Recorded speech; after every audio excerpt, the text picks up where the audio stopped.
राधे। गुरुदेव भगवान, आपके चरणों में कोटि कोटि प्रणाम। महाराज जी, ये शरीर कर्म से टैटू आर्टिस्ट है, जिसका ग्रस्त धर्म इसी कार्य से चलता है। महाराज जी, जो टैटू आदि बनाते हैं ना, जो राम जी लिखे हैं या बनाए, तो ये कह रहे हैं कि अगर कोई ग्रस्त जन भगवान प्रभु राम जी या किसी भी भगवान का नाम या छवि बनाते हैं तो उसका दोष इस शरीर को तो नहीं लगेगा महाराज जी, या बनाना चाहिए या नहीं? तीन हर कर्म के भोक्ता फल के बनते हैं। एक होता है प्रेरक, जाओ आप ऐसा कर लो, और एक होता है कर्ता, जो कर रहा है, और एक होता है अनुमोदन, अच्छा आपने बहुत बढ़िया किया या बहुत बढ़िया है, करवा लो ऐसा।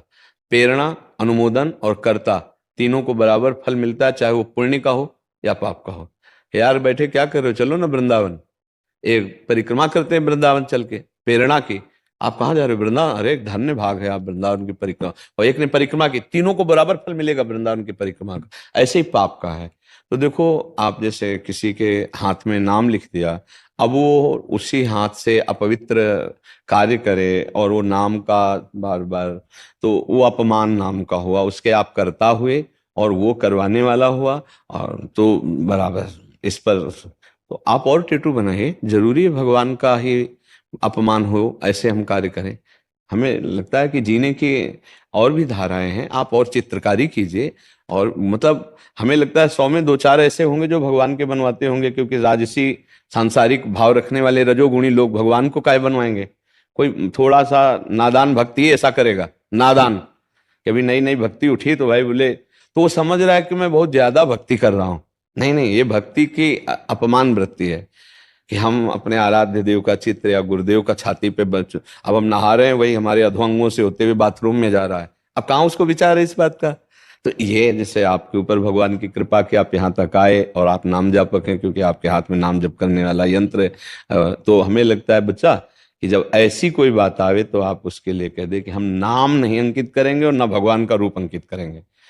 कहीं भी अंकित करवाओ, मान लो आप माथे पे अंकित करवाओ, लेकिन आप स्नान करेंगे, आप करें, वो जाएगा चरणों में। ऐसे तो ऐसे हमारी जो धारणा है कि नाम और भगवान का रूप हम सिंहासन पे विराजमान करते हैं, तो जो चरणामृत लेते हैं, तो अगर वो रूप हम यहाँ विराजमान करते हैं, बनवाते हैं, तो वो गिरेगा ना, पैरों में जाएगा। तो आज हमारी बुद्धि भ्रष्ट होती चली जा रही समाज की।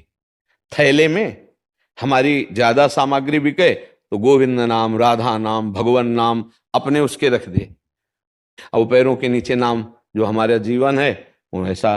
तो कितने ये जो, इसीलिए देखना फैक्ट्री में पूरी आग लग गई, पूरा विध्वंस। उनको समझ में आ रहा है कि अभी तो क्या है, ये जो अपराध है नाम का, रूप का, अब ब्याह में भगवान शंकर बना देना, प्रिया प्रीतम बना देना। अब वो कार्ड तो कार्ड की तरह लोग प्रयोग करते हैं, फिर डस्टबिन में फेंक देते हैं।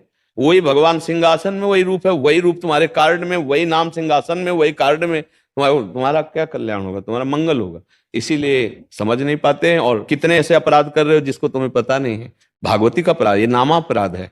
तो इस बात से ये आपके ऊपर कृपा है जो आप ऐसा प्रश्न, तो हमारी प्रार्थना है कि आप और चित्र बनाइए, और नाना प्रकार की कलाएं हैं उनको। कई लोग ऐसे होते हैं कि हमारे यहाँ फूल बना दीजिए, हमारे यहाँ कई ऐसे होते हैं। नाम और रूप, ये दो को निषेध कर दीजिए आप। तो हमें लगता है भगवान की कृपा से सबकी उधर पोषण वृत्ति चलती है, तो जरूरी है इतना हम करें क्यों?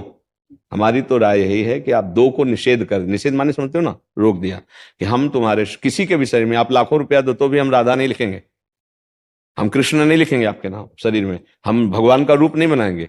आप और जो को चित्रकारी है, फूल है, पशु पक्षियों के चित्र, वो सब बनाओ, लेकिन भगवान का नहीं। बनाने वाले और बनवाने वाले और उसकी प्रेरणा देने वाले तीनों बराबर पुण्य या पाप के भागी होते हैं। इस बात को शास्त्र के अनुसार समझना चाहिए। तो आप बनाने वाले हुए ना, तो आप रोक दीजिए।